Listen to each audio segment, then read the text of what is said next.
चलिए देखते हैं इसको, है ना। तो कैसे बनता है टिश्यू, क्या होता है टिश्यू? सेल का जो एग्रीगेशन है उसे क्या बोला जाता है? टिश्यू का। एक कैसे परिभाषित करते हैं टिश्यू को, ये देखिए, group of cell having common origin, common function, but structure में बी सिमिलर आर डिसिमिलर। ठीक है, तो group of cell common origin common function, लेकिन उनका स्ट्रक्चर एक जैसा भी हो सकता है और अलग भी हो सकता है। ठीक है, तो टिश्यू की परिभाषा कहीं आप नोट करेंगे, जहां भी आपने इसको नोट किया है आप उस वाले पेज पे आ जाइए जहां वो चैप्टर शुरू हो रहा है, वहीं आके आप नोट कर लीजिए कि क्या परिभाषा है टिश्यू की, बताइए। अब तो याद कर लिया ना, क्या याद किया है? Group of cell having common origin, common function, structure में be similar as well as dissimilar. तो स्ट्रक्चर सिमिलर भी हो सकता है और डिसिमिलर भी हो सकता है। ठीक, अब टिश्यू की समरी दिखा रहे हैं इसमें। ये पोर्शन अभी जो है ये हटा हुआ है एनसीईआरटी से, अभी नहीं है इसमें। फिलहाल यहां से सवाल पूछा जाता है तो आपको इसे पढ़ना पड़ेगा। ठीक, बहुत सिस्टमैटिक वे में समराइज किया है, तो एक बार आप इसको ध्यान से देख लीजिए। चलिए, तो डिफिनेशन नोट कर लिया ना आपने? तो अब देखा जाए कि कैसे क्लासिफाई किया है टिश्यू को। तो टिश्यू को क्लासिफाई किया है कि टिश्यू के पास डिवाइड करने की क्षमता है कि नहीं है, इस आधार पे। तो पहला सवाल है, क्या बेसिस है, क्या आधार है, किस आधार पे हम लोग क्लासिफाई किए हैं? क्या आधार है बताइए, किस आधार पे क्लासिफाई किया गया है टिश्यू को? जो आप बता रहे हो कि मेरिस्टेमेटिक है, परमानेंट है, क्या आधार है? आधार है कि इसमें डिवाइड होने की प्रॉपर्टी है कि नहीं है, ये आधार है। दोबारा सुनिए, लिविंग और नॉन लिविंग के आधार पे नहीं इसको क्लासिफाई किया गया है। तो इसको हमने वर्गीकृत किया है, डिवीजन की प्रॉपर्टी रख रहा है कि नहीं रख रहा। अगर डिवीजन की प्रॉपर्टी है तो बोला जाएगा टिश्यू को, क्या बोला जाएगा? मेरिस्टेमेटिक। अगर नहीं है तो कहा जाएगा परमानेंट। अब जो डिवाइडिंग सेल्स हैं, जो मेरिस्टेमेटिक सेल्स हैं, उनको लोकेशन के आधार पे, मतलब बॉडी में, प्लांट बॉडी में किस जगह है, लोकेशन के आधार पे तीन पार्ट में उनको डिवाइड कर दिया गया। हम किसकी बात कर रहे हैं? मेरिस्टेमेटिक टिश्यू की बात कर रहे हैं। तो एक एपिकल, पोजीशन के बेसिस पे नाम है, लोकेशन के बेसिस पे। एपिकल मतलब जो एपाइस पे पाया जाए। हमने बताया है कि एपेक्स के लिए हम लोग एपाइस टर्म भी यूज करते हैं। तो एपिकल कहां पाया जाएगा? एपेक्स पे। रूट एपेक्स पे पाया जाएगा, स्टेम के एपेक्स पे पाया जाएगा। जो रूट के एपेक्स पे पाया जाएगा उस मेरिस्टेम को, उस एपिकल मेरिस्टेम को क्या बोला जाएगा? Root apical meristem. क्या बोला जाएगा? Root apical meristem. जो सूट के एपेक्स पे पाया जाएगा उसे क्या बोला जाएगा? Shoot apical meristem. ये पॉइंट हम पढ़ चुके हैं जब हमने पढ़ा था प्लांट का ग्रोथ और डेवलपमेंट। तो ये हो गया पोजीशन के बेसिस पे एपिकल। दूसरा जो स्टेम एक्सिस के किनारे होता है, ये भी हमने तब पढ़ा था, और इसको बोला जाता है लेटरल। तब भी बताया था कि इसका दूसरा नाम क्या है? सिलेंड्रिकल मेरिस्टेम है। एग्जांपल भी बताया था तब, कार्क कैम्बियम और वैस्कुलर कैम्बियम। वैस्कुलर कैम्बियम को ही क्या बोला जाता है? Fascicular cambium. तो ये हो गया एपिकल और दूसरा हो गया लेटरल। इस मेरिस्टेम के बारे में नहीं बताया था, तो लोकेशन के बेसिस पे एक और मेरिस्टेम है जिसका क्या नाम है? इंटरकैलरी। और ये पाया जाता है मैच्योर टिश्यू के बीच बीच में। ठीक है, तो पोजीशन के बेसिस पे, लोकेशन के बेसिस पे एपिकल मेरिस्टेम हो गया तीन प्रकार का। क्या क्या हो गया? एपिकल हो गया, इंटरकैलरी हो गया और लेटरल मेरिस्टेम।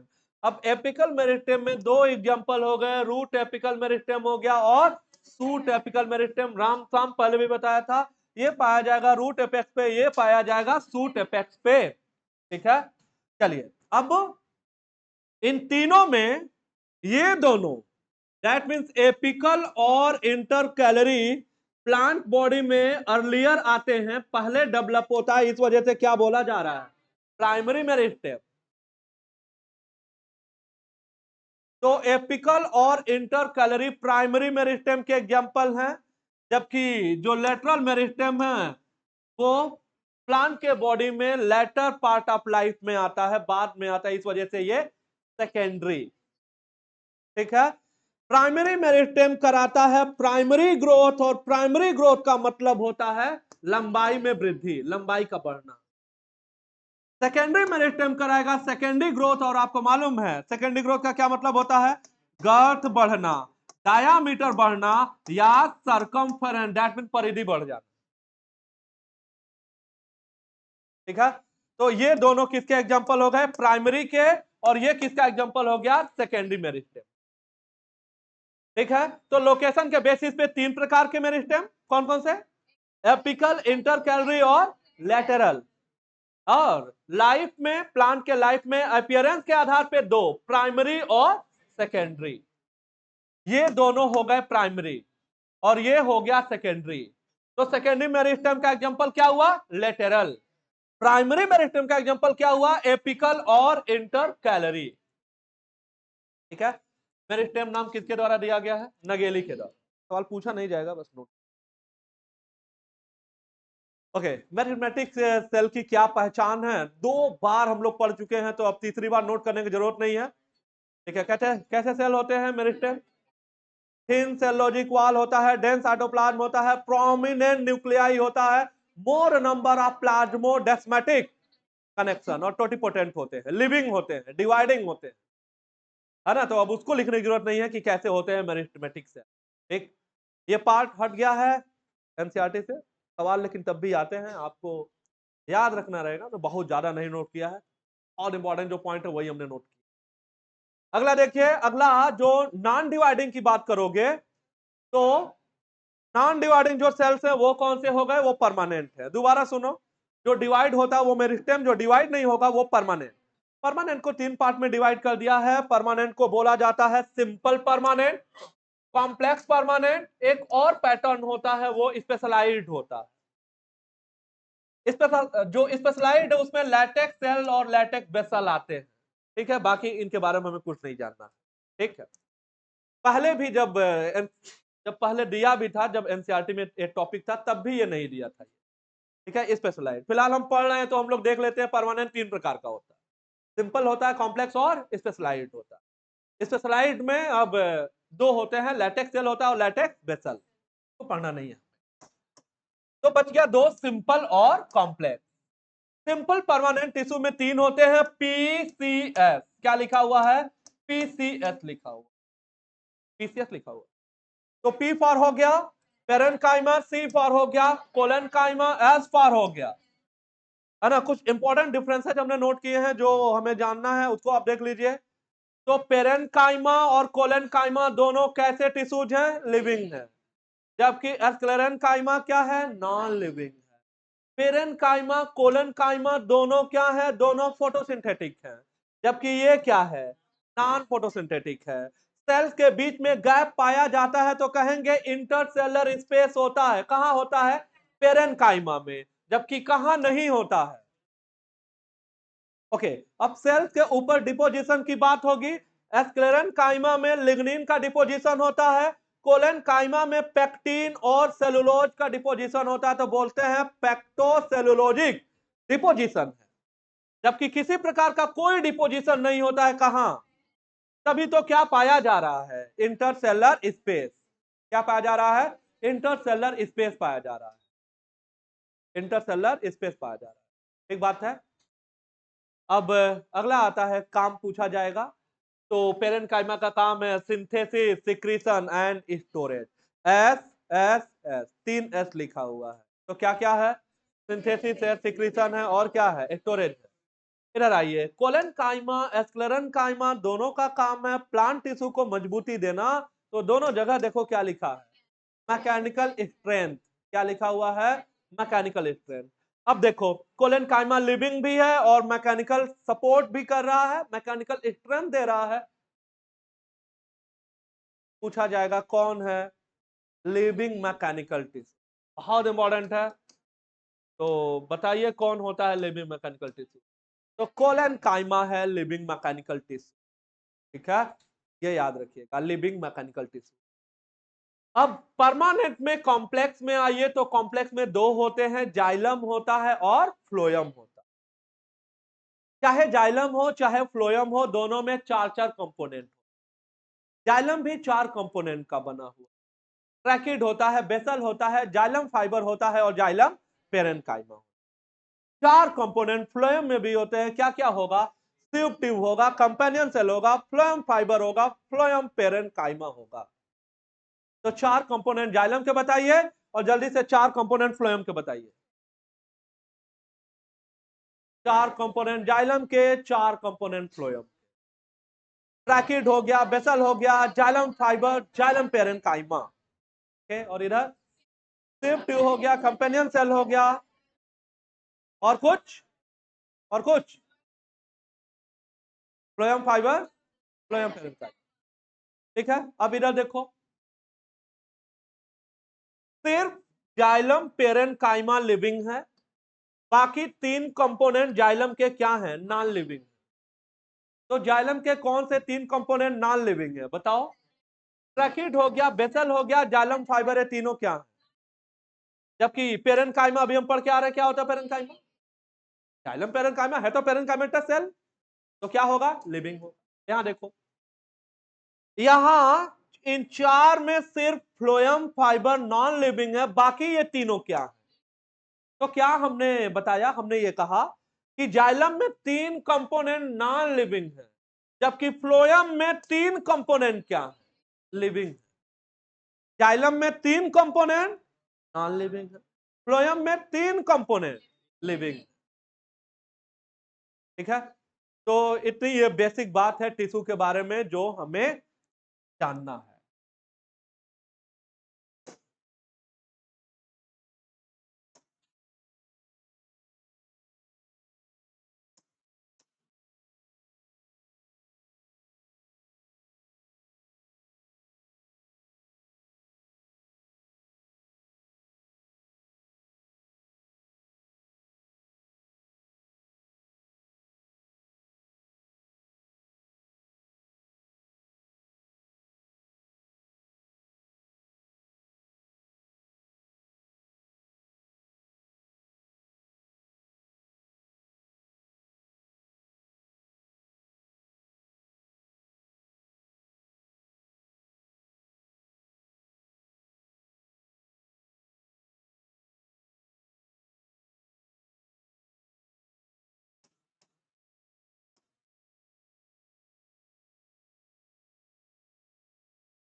चलिए, तो अभी हम क्या पढ़ने जा रहे हैं पहले आप देख लीजिए इसे।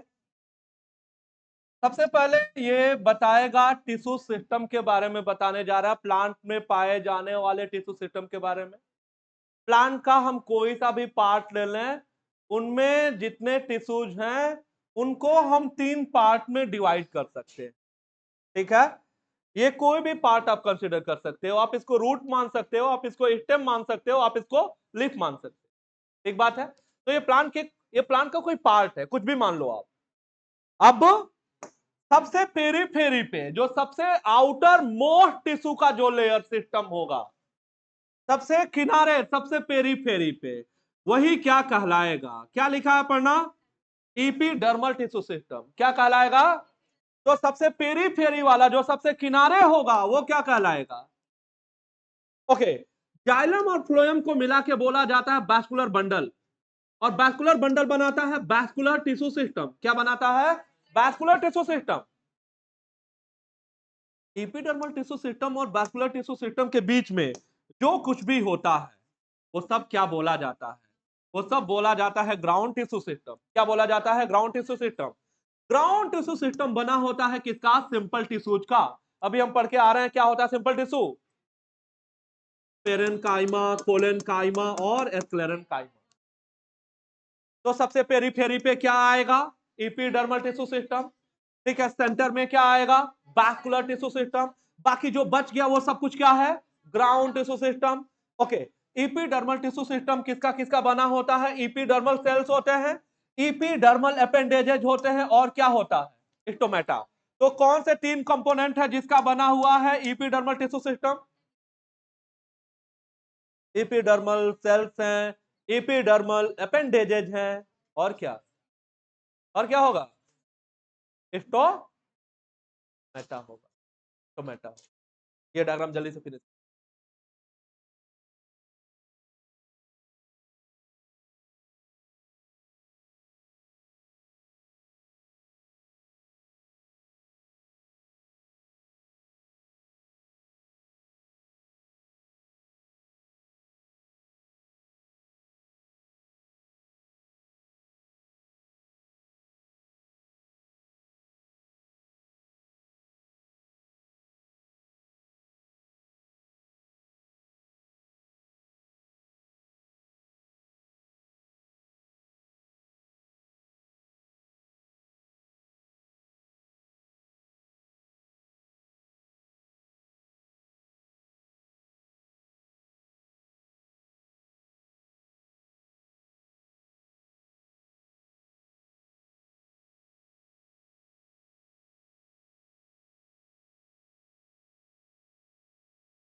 हमने ये नोट किया है, देखिए। तो एपिडर्मल टिश्यू सिस्टम बना हुआ है एपिडर्मल सेल का, एपिडर्मल अपेंडेजेज होंगे और स्टोमेटा। ग्राउंड टिश्यू सिस्टम बना होता है सिंपल टिश्यूज का, उसमें आएगा पीसीएस।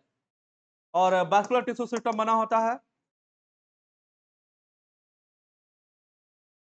ओके।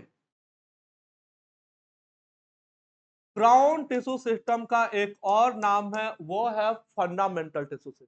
क्या होगा? Fundamental tissue system. ठीक है। वैस्कुलर टिश्यू सिस्टम का एक और नाम है, और उसका नाम है कंडक्टिंग टिश्यू। क्या नाम है?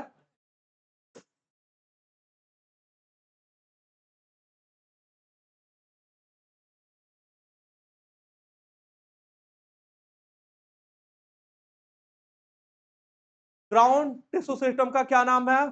फंडामेंटल। ठीक है। ग्राउंड टिश्यू सिस्टम का दूसरा नाम क्या है? Fundamental. G for ground and F for fundamental. ठीक है। वैस्कुलर का दूसरा नाम क्या है? कंडक्टिंग, क्या नाम है? कंडक्टिंग।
जल्दी नोट करिएगा।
तो सबसे पहले हम लोग पढ़ने जा रहे हैं, ये क्या लिखा हुआ, एपिडर्मल टिश्यू सिस्टम है। और अभी वो हमने वहां भी नोट किया था पहले, अभी जो डायग्राम लिया था, एपिडर्मल सेल्स होंगे और क्या होगा, एपिडर्मल अपेंडेजेज होंगे और क्या होगा, स्टोमेटा होगा। ठीक है, चलिए यहाँ देखिए, तो सबसे बाहर ये आउटर मोस्ट टिश्यू है प्लांट बॉडी का, कोई भी प्लांट बॉडी हो, चाहे रूट हो, चाहे स्टेम हो, चाहे लीफ हो, सबसे बाहर क्या आएगा, सबसे बाहर ये आएगा, एपिडर्मल टिश्यू सिस्टम आएगा सबसे बाहर। अब एपिडर्मल टिश्यू सेल किसके, जो एपिडर्मल टिश्यू सिस्टम वो किसका बना होगा, एपिडर्मल सेल्स का बना होगा। बहुत ध्यान से देखिएगा। तो अगर एक्सेप्शन को छोड़ दें, अपवाद छोड़ दें, तो हमेशा एपिडर्मिस कितने लेयर का होता है प्लांट में, एक लेयर का। तो जब भी हमसे पूछेगा कितने लेयर का है, तो हम एक्सेप्शन को कंसीडर नहीं करेंगे, हम अपना आंसर करेंगे, कहेंगे एक लेयर, सिंगल लेयर। ये इलोंगेटेड सेल हैं और कॉम्पैक्टली पैक्ड हैं। इस फोटो में यही दिखाना चाह रहे हैं, इसको देखो कैसे डिकोड कर रहा हूं मैं, ध्यान से सुनिए। ये कॉम्पैक्टली पैक्ड है, कैसे पता लग रहा है, इनके बीच में कोई इंटरसेलर स्पेस नहीं बनाया है। अगर ये कॉम्पैक्टली पैक्ड नहीं होते तो ये सेल ऐसे बने होते और इनके बीच में क्या दिख रहा होता, गैप होता। लेकिन कोई गैप नहीं बनाया है, देखिए कहीं कोई गैप नहीं बनाया है। तो ये कैसे पैक्ड है, कॉम्पैक्टली पैक्ड है। और ये किसके बने हुए सेल हैं, पेरेन्काइमा के बने हुए सेल हैं। और बीच में जो ब्लू कलर से सर्कल दिख रहा है ना, ये न्यूक्लियस नहीं है, ये वैक्यूल है। तो बड़ा सा वैक्यूल होता है और प्रोटोप्लाज्म एक थिन लेयर के फॉर्म में होता है। तो ये देखो, जो रेड कलर से पेरीफेरी पे ये जो लाइन ड्रा किया है रेड कलर से, दिखा ना ये वाला, तो ये क्या है, ये साइटोप्लाज्म दिखा रहे हैं। तो ये है थिन साइटोप्लाज्म। तो इन पेरेन्काइमेटस सेल की क्या पहचान है, ये एक लेयर में लगे हुए हैं, ये इलोंगेटेड हैं, कॉम्पैक्टली पैक्ड हैं, ये पेरेन्काइमा के बने हुए सेल हैं, ये बड़ा सा वैक्यूल रखते हैं और थिन साइटोप्लाज्म रखता है। ये पहचान है किनकी, एपिडर्मल सेल की। प्रायः हम ये देखेंगे,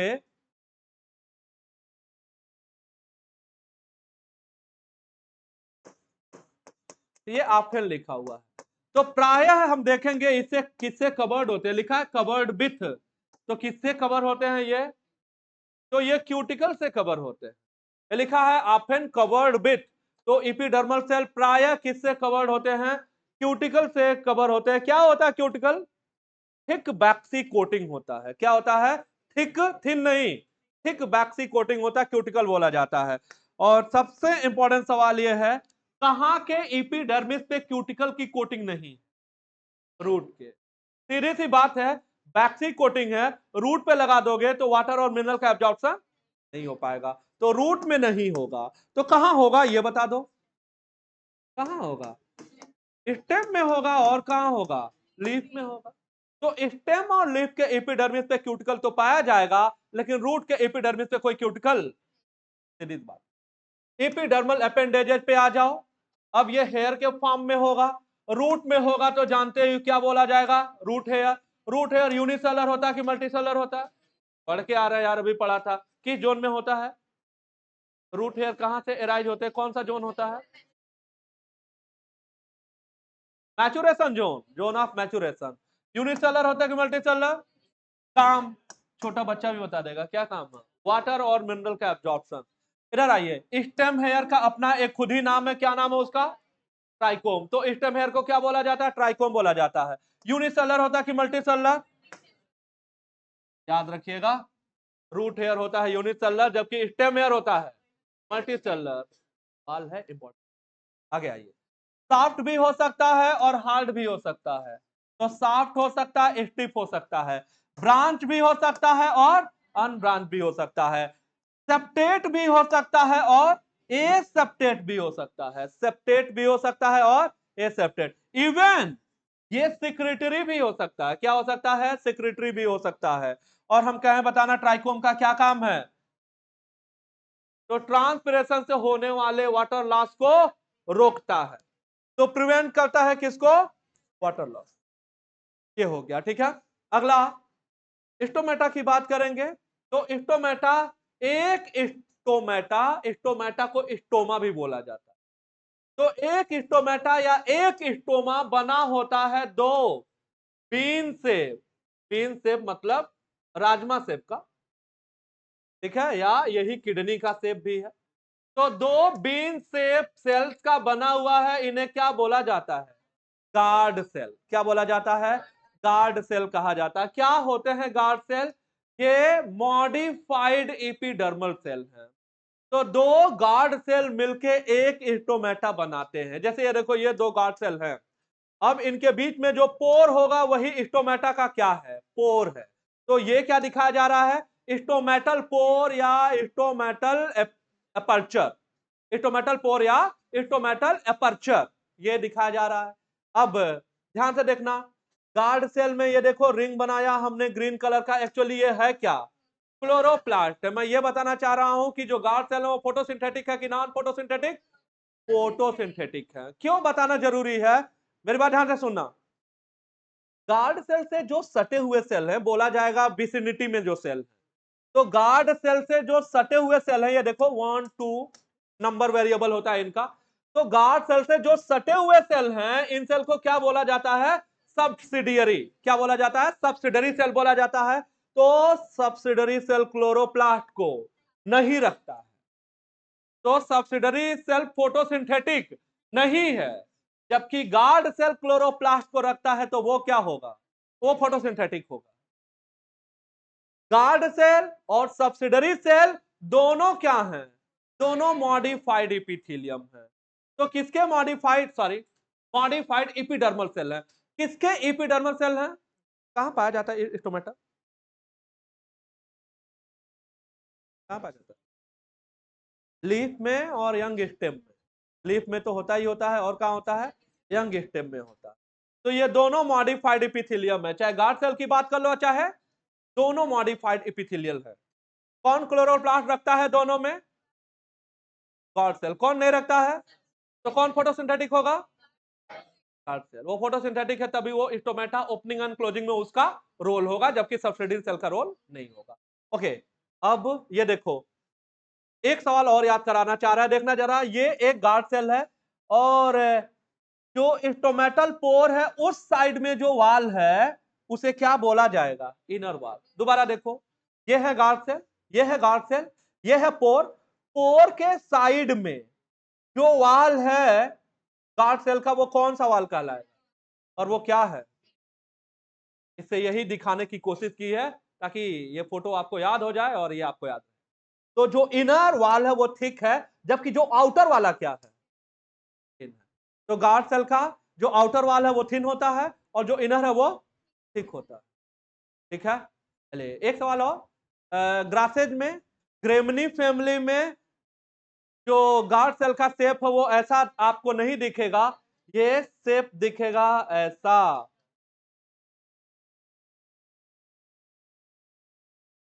तो कौन सा शेप हो गया? डंबल शेप बन चुका। क्या बन चुका है? Dumbbell shape. तो डंबल शेप के गार्ड सेल कहां पाए जाते हैं? कहां पाए जाते हैं? ग्रासेज में, ग्रेमनी में पाए जाते हैं। ठीक है, तो इतने पॉइंट है इसमें।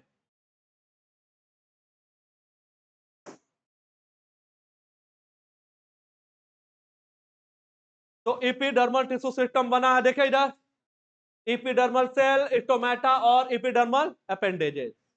अब एपिडर्मल अपेंडेजे में या तो ट्राइकोम होगा या तो हेयर्स होंगे। जो एपिडर्मिस है वो आउटर मोस्ट लेयर है, देखो बना हुआ है elongated compactly arrange continuous layer है, सिंगल लेयर होता है, पेरेनकाइमेटस है, स्मॉल अमाउंट है साइटोप्लाज्म की जो लाइनिंग बना रहा है सेल वॉल का, और एक बड़ा सा वैक्यूल है। ये पहचान है पेरेनकाइमेटस सेल की जो एपिडर्मिस बना रहे हैं। ठीक है, प्रायः एक थिक बैक्सी लेयर होता है, क्यूटिकल बोला जाता है, और ये क्यूटिकल वाटर लॉस को रोकता है, और ये क्यूटिकल एब्सेंट होता है कहां? चलिए, स्टोमेटा लीफ के एपिडर्मिस में पाया जाएगा, यंग स्टेम में भी पाया जाता है, ये बात आपको याद रखनी है। अच्छा, क्या कार्य होता है स्टोमेटा का? ट्रांसपिरेशन के अलावा और कोई काम है? Gases exchange. तो ट्रांसपिरेशन के अलावा और क्या कार्य होता है स्टोमेटा का? Gases exchange. तो इसको हाईलाइट कर लेना कि ट्रांसपिरेशन और गैसेस एक्सचेंज में रोल होता है। एक स्टोमा बना होता है दो बीन शेप सेल का, क्या बोले जाते हैं, और वो किसको घेरे होता है, स्टोमेटल पोर का। ठीक है, अगर ग्रासेज में जानना चाहे तो गार्ड सेल कैसा होता है, डंबल शेप। जो आउटर वाला होता है गार्ड सेल का वो थिन होता है, जबकि जो इनर वाल होता है वो क्या होता है, हाईली थिकेंड होता है। गार्ड सेल क्या रखता है, क्लोरोप्लास्ट रखता है, और जिसकी वजह से वो स्टोमेटा ओपनिंग एंड क्लोजिंग में रोल रखता है। कुछ एपिडर्मल सेल हैं जो बिल्कुल गार्ड सेल के पास में लगे हुए हैं, और ये स्पेशलाइज्ड सेल किस नाम से जाने जाते हैं, सब्सिडरी, है ना। और तीनों को मिला करके गार्ड सेल, सब्सिडरी सेल और स्टोमेटल अपर्चर, तीनों को मिला करके नाम दिया जाता है। क्या नाम दिया जाता है, क्या नाम दिया जाता है। और ये फोटो पे इंपॉर्टेंट मार्क करो।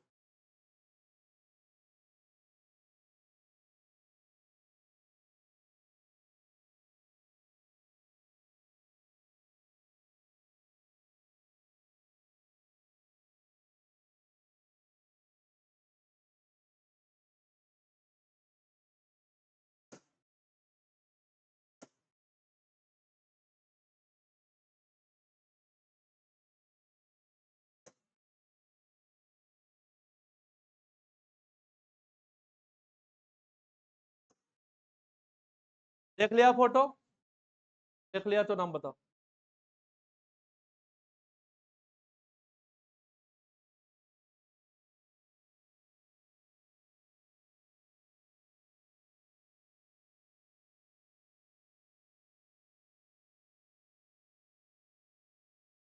अरे ABCD बताना भाई, इतना समय लगा रहे हो कि जैसे लग रहा है।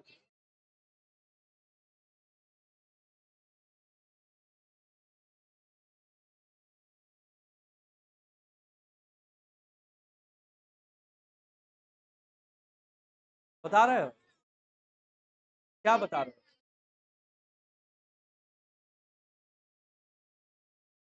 चलो ऊपर से बताना शुरू करते हो।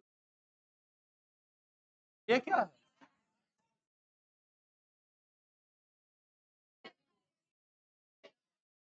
सब्सिडरी सेल, सब्सिडरी की एपिडर्मल। हाँ,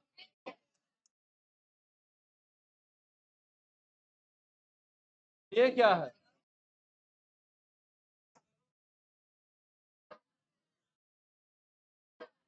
बस यही एक सही बता पाए तुम लोग। Chloroplast, stomatal. देखो क्या बताना है इसमें, ध्यान से सुनो जरा।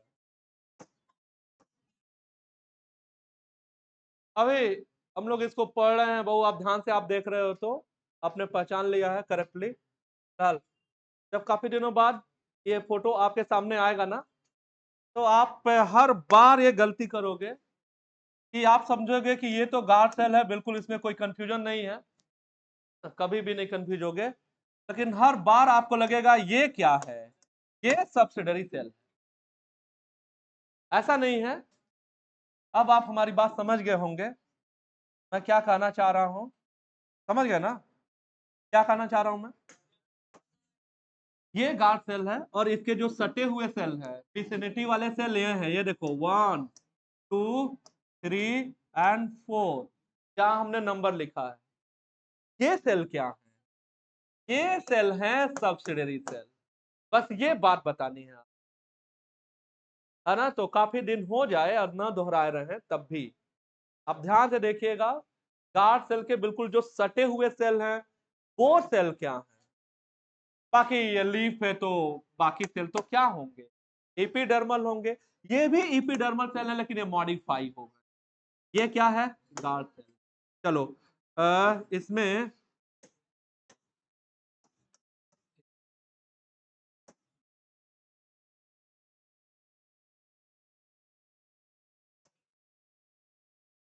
किसको मिला करके बोला जाता है स्टोमेटल एपरेटर।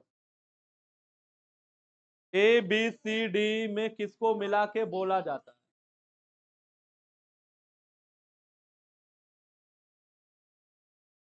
है, स्टोमेटल एपरेटर क्या होता है, क्या क्या मिला के बोला जाता, पहले यही बता दो। क्या क्या, गार्ड सेल, सब्सिडरी सेल और स्टोमेटल पोर या अपर्चर, तीनों को मिला के बोला जाता है स्टोमेटल apparatus। अब बताओ ये ABCD लिखा हुआ है, किसको मिला के बोला जाता है? क्या क्या बोल रहे हो? बी, सी और, समझ चुके हो ना? तो कैसे बनता है stomatal apparatus? Guard cell, subsidiary cell plus stomatal pore. Okay, और इसको देख लो,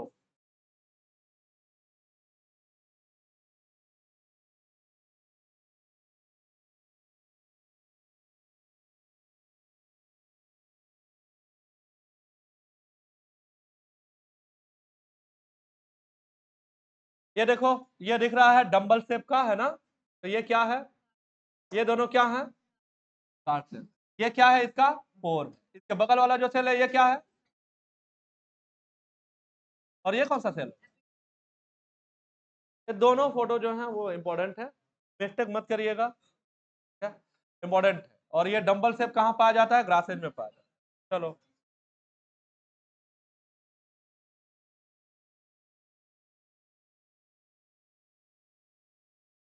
रूट हेयर के बारे में आप जानते ही हो, यूनिसेलर होता है, काम आप जानते ही हो। स्टेम पे आ जाइए, इसको ट्राइकोम बोला जाता है।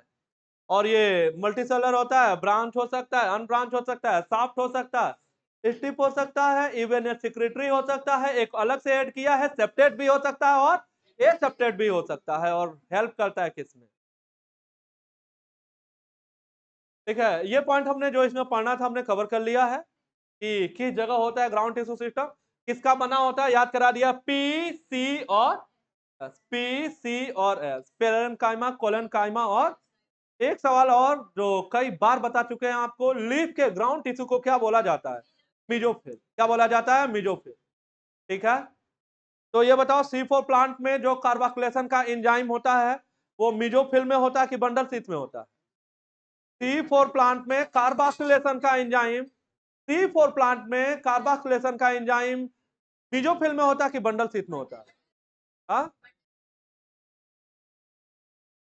बंडल शीथ, दोनों में होता है। ठीक है, दोनों में होता है। याद आया? तो मीजोफिल में क्या होता है? PEP carboxylase. और बंडल शीथ सेल में क्या होता है? बंडल शीथ सेल में क्या? हाँ, रुबिस्को। तो तुम तो कह रहे थे बंडल शीथ में होता है, दोनों में होता है कार्बोक्सिलेशन।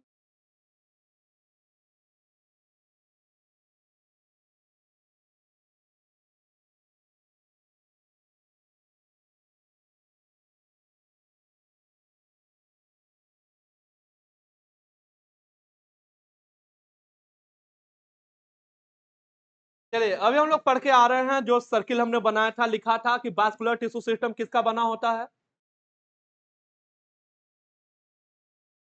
जाइलम और फ्लोएम का। जाइलम और फ्लोएम दोनों को मिला करके कहा जाता है वास्कुलर बंडल। ठीक है, तो जब भी वास्कुलर बंडल काउंट करना होगा, एक जाइलम और एक फ्लोएम को जब कंसीडर करेंगे तब एक वास्कुलर बंडल होगा। एक जाइलम को अकेले वास्कुलर बंडल नहीं बोल सकते, एक फ्लोएम को अकेले वास्कुलर बंडल नहीं बोल सकते। वास्कुलर बंडल बोलने के लिए एक जाइलम और एक फ्लोएम का होना जरूरी है। मैं ये कहना चाह रहा हूं बहुत सिंपली कि जाइलम और फ्लोएम दोनों को मिला करके क्या बोला जाता है? वास्कुलर बंडल बोला जाता है। क्या बोला जाता है? Vascular bundle.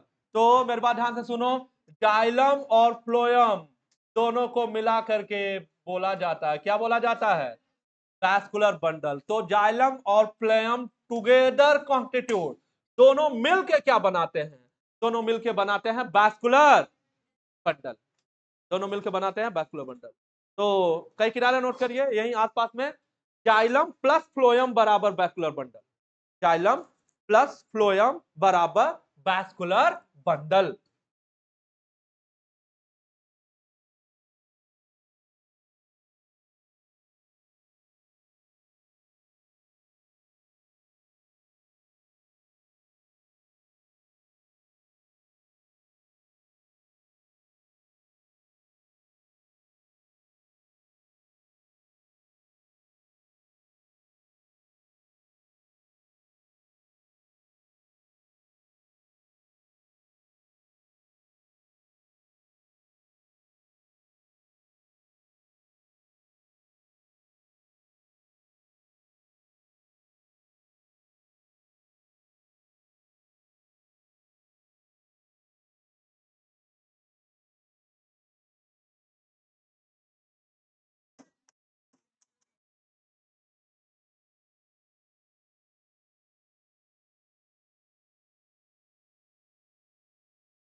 पहले पढ़ते हैं इसको।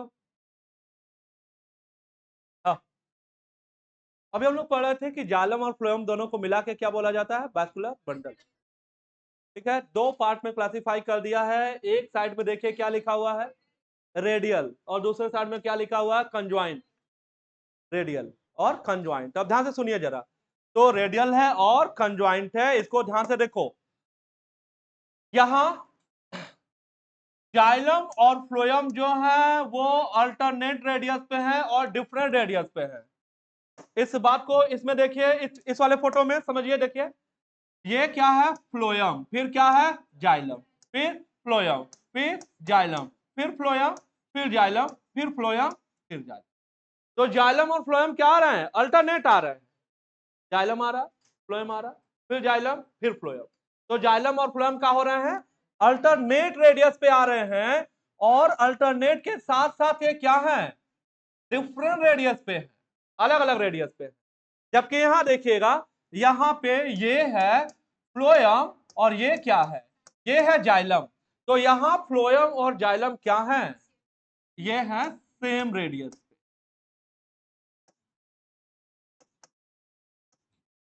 तो जाइलम और फ्लोएम सेम रेडियस पे जब आ जाते हैं तो वैस्कुलर बंडल को क्या बोला जाता है?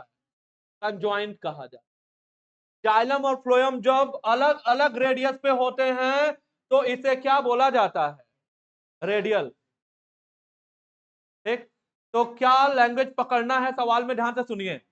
जाइलम और फ्लोएम जो है वो अल्टरनेट है और डिफरेंट रेडियस पे है, तो वैस्कुलर बंडल को क्या बोला जाएगा? रेडियल। आर फॉर रेडियल और आर फॉर रूट में होता है। तो मैं कहूंगा डाइकाट में कि मोनोकाट में? कोई भी हो, रूट होना चाहिए बस। तो कहने का मतलब डाइकाट में भी और मोनोकाट दोनों प्रकार के रूट में जो वैस्कुलर बंडल होगा वो क्या होगा? रेडियल होगा। क्या होगा? रेडियल वैस्कुलर बंडल पाया जाएगा। तो रेडियल वैस्कुलर बंडल होगा। ठीक बात है। चलिए, एक बात तो ये हो गई कि रेडियल वैस्कुलर बंडल क्या होता है और कहां होता है। तो क्या होता है? जाइलम और फ्लोएम डिफरेंट रेडियस पे हैं और अल्टरनेट रेडियस पे हैं, रूट में पाया जाता है। दूसरा है कंजॉइंट। कंजॉइंट करने का मतलब जाइलम और फ्लोएम जुड़े हुए हैं, जुड़े हुए हैं तो नाम है कंजॉइंट। और सिंपल सी बात है, जुड़े हुए हैं तो नाम क्या है? कंजॉइंट है। ठीक है, तो अब कंजॉइंट है तो अब दो बातें हैं, मेरी बात ध्यान से सुनना। तो कंजॉइंट कहां पाया जाता है? स्टेम में पाया जाता है और लीफ में पाया जाता है। अब दो बातें हैं, अगर जाइलम और फ्लोएम के बीच में हम देखेंगे कैम्बियम है कि नहीं है। अगर जाइलम और फ्लोएम के बीच में कैम्बियम नहीं है तो ऐसे कंजॉइंट वैस्कुलर बंडल को क्या बोला जाता है? क्लोज। अगर जाइलम और फ्लोएम के बीच में, ये देखो क्या दिख रहा है? कैम्बियम। तो अगर जाइलम और फ्लोएम के बीच में कैम्बियम है तो क्या बोला जाएगा? ओपन कहा जाएगा। क्यों बोला जाएगा ओपन? क्योंकि जब कैम्बियम है तो वो नए नए सेल बनाएगा, नए जाइलम बनाएगा, नए फ्लोएम बनाएगा। नए जाइलम और फ्लोएम को सेकेंडरी जाइलम और सेकेंडरी फ्लोएम कहा जाता है। तो जब नया जाइलम और फ्लोएम बनेगा तो बोला जाएगा ओपन, और नहीं बनेगा तो क्या बोला जाएगा? क्लोज। तब बनेगा जब कैम्बियम रहेगा, और जब नहीं रहेगा तो नहीं बनेगा। नहीं बनेगा तो क्या बोला जाएगा? क्लोज। बनेगा तो क्या बोला जाएगा? सिंपल सी बात है, अगर कैम्बियम है तो क्या बोला जाएगा? ओपन। अगर कैम्बियम नहीं है तो क्या बोला जाएगा? तो ये वैस्कुलर बंडल क्या है? कंजॉइंट है और क्लोज्ड है। और ये क्या है? कंजॉइंट है और ओपन है। अरे जुड़े हैं तो कंजॉइंट है और कैम्बियम है तो ओपन। ये जुड़े हैं तो कंजॉइंट है और कैम्बियम नहीं है तो क्लोज। फिलहाल एक बात और, अगर जाइलम के सिर्फ एक साइड में फ्लोएम होता है और ज्यादातर वो पेरीफेरी की ओर होता है तो क्या बोला जाता है? कोलेटरल। क्या बोला जाता है? कोलेटरल। तो वो सभी वैस्कुलर बंडल जिसमें सिर्फ जाइलम, मतलब एक जाइलम के सिर्फ एक और फ्लोएम रहेगा, उन सभी को क्या बोला जाएगा? कोलेटरल कहा जाएगा। अब तीनों को मिला के पढ़ें तो क्या होगा? ये कंजॉइंट है, दोनों जुड़े हैं तो कंजॉइंट है। फ्लोएम एक साइड पे है तो कोलेटरल है, और कैम्बियम नहीं है तो क्लोज। तो पूरा नाम कंजॉइंट, कोलेटरल और क्लोज। इसका पूरा नाम कंजॉइंट, कोलेटरल और ओपन। कंजॉइंट, कोलेटरल और ओपन। ठीक है, कंजॉइंट कोलेटरल क्लोज्ड कहां होगा? कंजॉइंट कोलेटरल और ओपन कहां होगा? डाइकाटिक स्टेप। रूट में हमेशा क्या होगा? रेडियल। क्या होगा? रेडियल होगा। ठीक है, जल्दी फिनिश करिए इसको।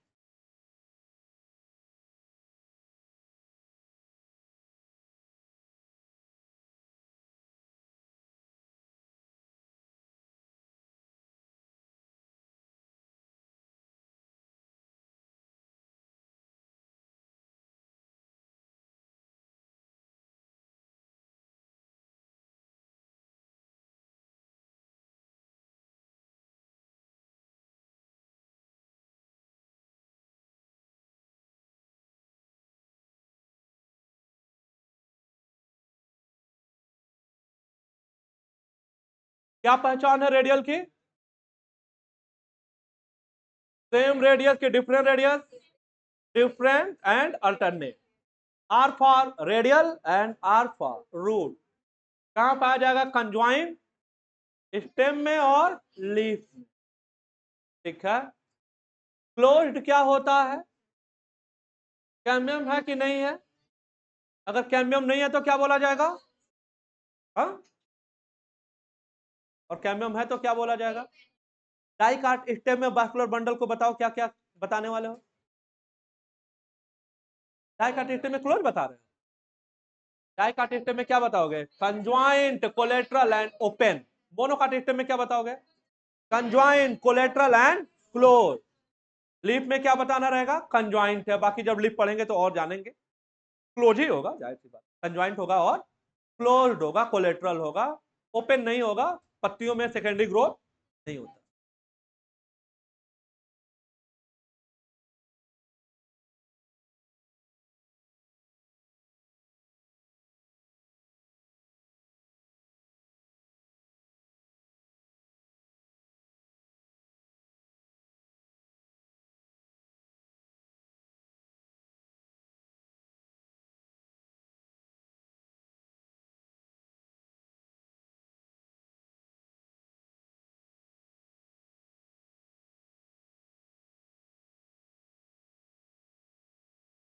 नोट कर लिया है?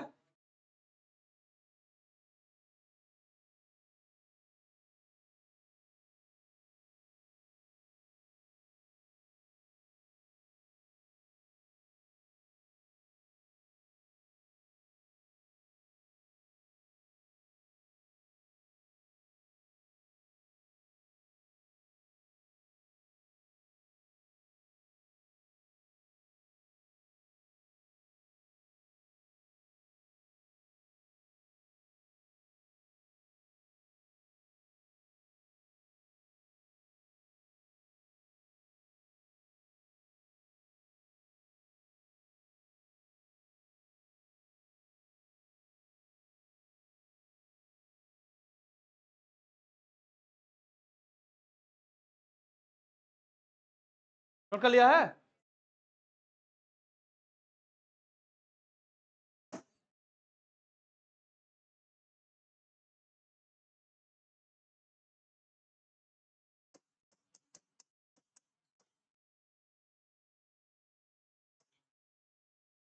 बाकी इस चैप्टर में हमें क्या करना है? अब कंपैरिजन हमें पढ़ना है। डाई काट और मोनोकाट का क्या दिखाई देगा हमें स्टेम के बारे में। ठीक है। और स्टेम के बारे में पढ़ना रहेगा। और क्या? रूट के बारे में पढ़ना रहेगा। और क्या? लीफ के बारे में पढ़ना रहेगा। तो हम जानेंगे डाई काट और मोनोकाट का स्टेम, किस सूच किस लेयर में आते हैं, कैसे आते हैं, किस लेयर की क्या खास बात है। बिल्कुल सिमिलर ऐसे रूट में हम जानेंगे कौन कौन से लेयर हैं, कौन सा नहीं है, किस लेयर में क्या खास बात है। ठीक है। जैसे मैं कहूं, कहां पाया जाता है कैस्पेरियन स्ट्रिप? कहां पाया जाता है? इंडोडर्मिस में पाया जाता है। ठीक है। किसको स्ट्रास शीथ कहा जाता है? तो ऐसे सवाल आपको बताने वाले हैं। फिर ऐसे हम लोग लीफ में जानेंगे डाई काट लीफ और मोनोकाट लीफ में क्या पहचान है उनका और क्या डिफरेंस है। तो ये हम पढ़ने वाले हैं। ठीक है। मैं इन एनसीईआरटी के लाइनों को पढ़ना शुरू करूं और एक फोटो दिखाऊं तो सबसे पहले इसका एक समरी हम लोग पढ़ने जा रहे हैं। ये एनसीईआरटी के पेजेस पे क्या दिया है ये हम लोग बाद में पढ़ेंगे।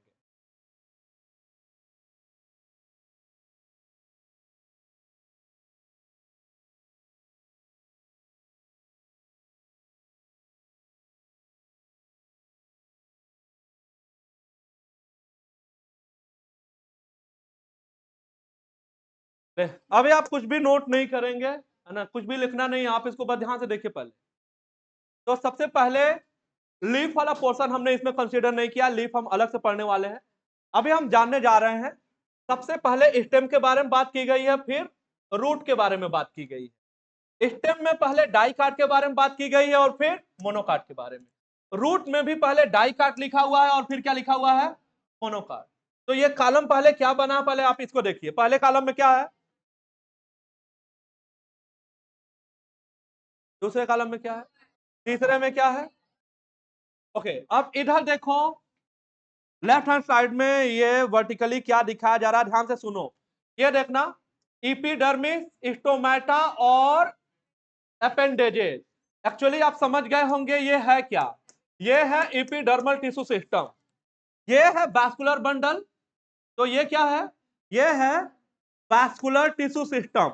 और इसके बीच में जो तुम्हें आपको पूरा दिखाई दे रहा है ना, ये क्या है, ये है ग्राउंड टिश्यू सिस्टम,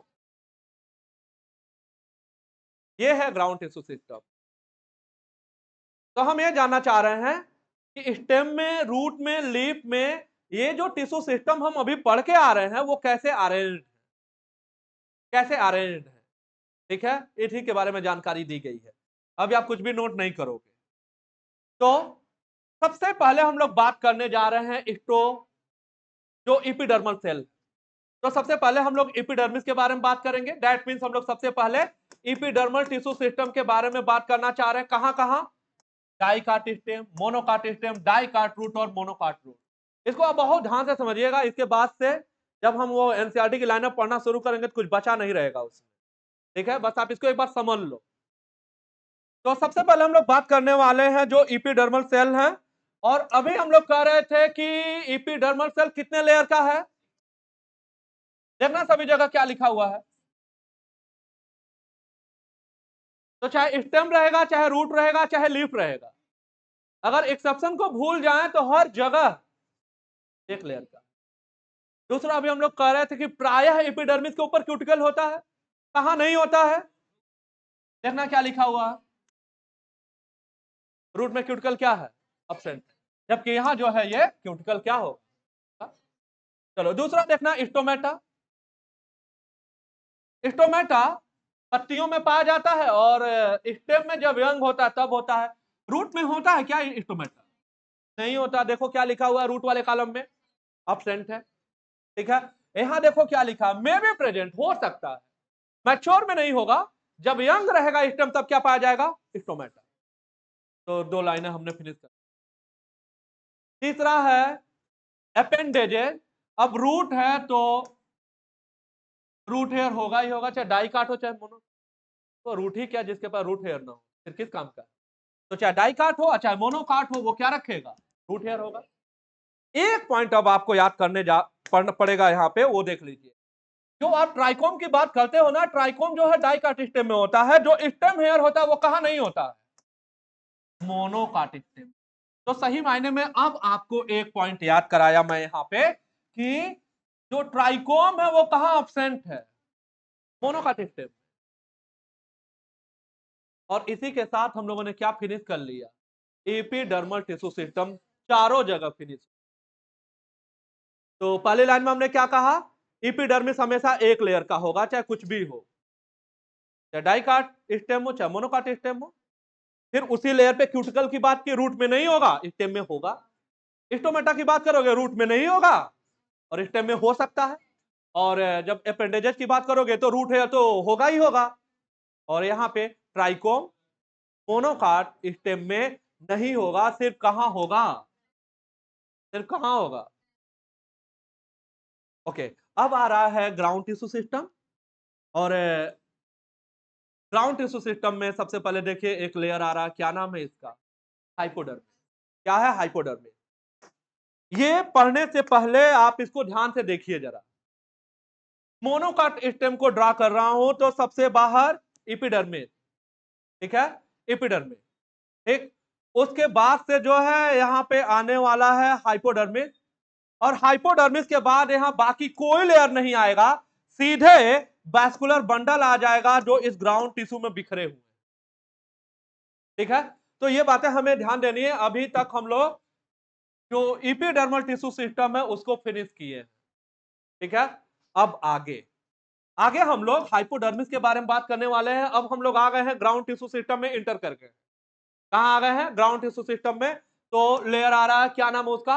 हाइपोडर्मिस का।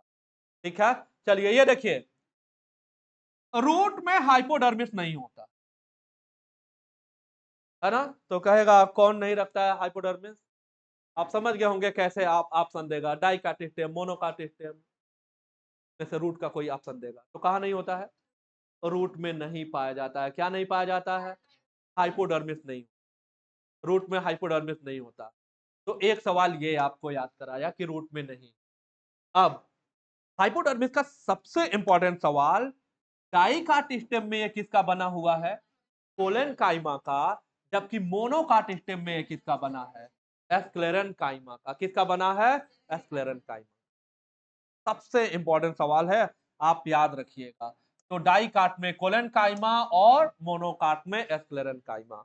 ये लेयर आप याद नहीं करेंगे तब भी कोई बात नहीं, ठीक, लेकिन ये आपको याद रखना है कि डाइकाट में किसका बना हुआ है? कोलेनकाइमा का। और मोनोकाट में बना हुआ है एस्क्लेरेनकाइमा का। जबकि रूट में नहीं पाया जाता है क्या? हाइपोडर्मिस। ठीक है, अब आगे आइए। अब अगला जो लेयर आएगा वो होगा जर्नल कॉर्टेक्स का। क्या होगा?